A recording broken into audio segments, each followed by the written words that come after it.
आज हम क्लास 11 का क्वेश्चन नंबर 12 समझेंगे। इस क्वेश्चन में आपको मेथनॉल की डेंसिटी दी हुई है। आपको 2.5 लीटर सॉल्यूशन प्रिपेयर करना है जिसकी मोलैरिटी 0.25 होनी चाहिए। ये क्वेश्चन नंबर 12 है क्लास 11 एनसीईआरटी।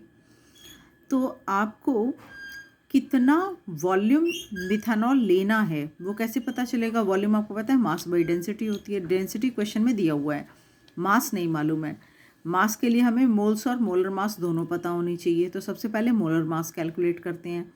मिथेनॉल का मोलर मास हमने पहले फॉर्मूला लिखा, कार्बन का 12, हाइड्रोजन 3 थे तो 3 × 1.008, ऑक्सीजन का 16 होता है।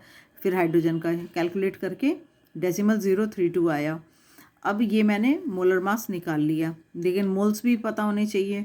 तो आपको पता है molarity number of moles per litre of solution होता है।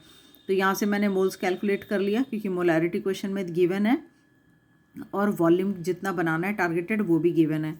तो दोनों को मल्टीप्लाई करके 0.625 मोल्स आ रहा है। अब मुझे मोलर मास भी पता है और मोल्स भी पता है, तो दोनों को मल्टीप्लाई करेंगे तो हमें मास मिल जाएगा। आपको याद होना चाहिए number of moles is equal to mass of the sample divided by its molar mass. Transpose करो, mass is equal to moles into molar मास।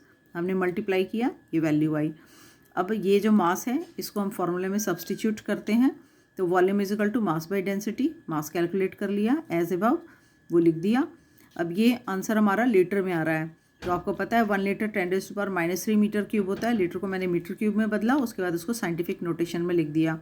तो इसकी फाइनल स्टेटमेंट क्या बनी कि volume of methanol needed for making 2.5 litre of 0.25 molar solution is 2.525 into 10⁻⁻⁵ meter cube. Thank you.